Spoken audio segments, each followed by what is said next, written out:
Leviticus chapter 22. The Lord said to Moses, "Tell Aaron and his sons to treat with respect the sacred offerings the Israelites consecrate to me, so that they will not profane my holy name. I am the Lord. Say to them, for the generations to come, if any of your descendants is ceremonially unclean and yet comes near the sacred offerings that the Israelites consecrate to the Lord, that person must be cut off from my presence. I am the Lord. If a descendant of Aaron has a defiling skin disease or a bodily discharge, he may not eat the sacred offerings until he is cleansed. He will also be unclean if he touches something defiled by a corpse or by anyone who has an emission of semen, or if he touches any crawling thing that makes him unclean, or any person who makes him unclean, whatever the uncleanness may be. The one who touches any such thing will be unclean till evening. He must not eat any of the sacred offerings unless he has bathed himself with water. When the sun goes down, he will be clean, and after that he may eat the sacred offerings, for they are his food. He must not eat anything found dead or torn by wild animals, and so become unclean through it. I am the Lord. The priests are to perform my service in such a way that they do not become guilty and die for treating it with contempt. I am the Lord who makes them holy. No one outside a priest's family may eat the sacred offering, nor may the guest of a priest or his hired worker eat it.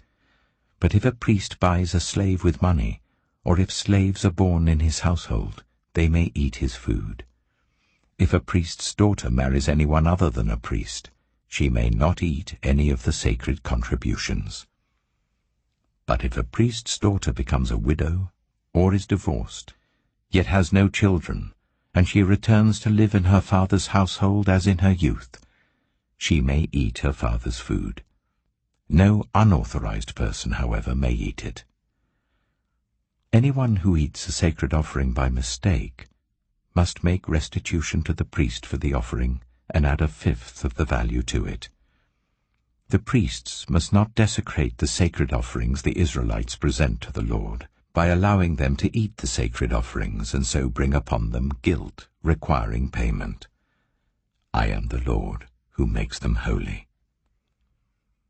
The Lord said to Moses, "Speak to Aaron and his sons and to all the Israelites and say to them, if any of you, whether an Israelite or a foreigner residing in Israel, presents a gift for a burnt offering to the Lord, either to fulfill a vow or as a free will offering, you must present a male without defect from the cattle, sheep, or goats, in order that it may be accepted on your behalf. Do not bring anything with a defect, because it will not be accepted on your behalf. When anyone brings from the herd or flock a fellowship offering to the Lord, to fulfill a special vow or as a free will offering, it must be without defect or blemish to be acceptable. Do not offer to the Lord the blind, the injured, or the maimed, or anything with warts or festering or running sores. Do not place any of these on the altar as a food offering presented to the Lord.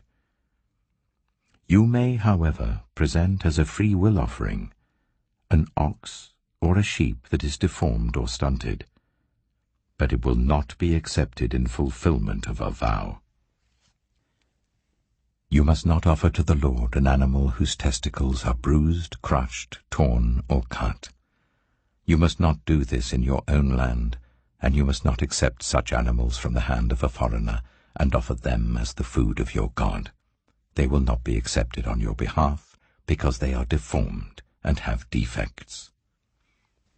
The Lord said to Moses, when a calf, a lamb, or a goat is born, it is to remain with its mother for 7 days. From the 8th day on, it will be acceptable as a food offering presented to the Lord. Do not slaughter a cow or a sheep and its young on the same day.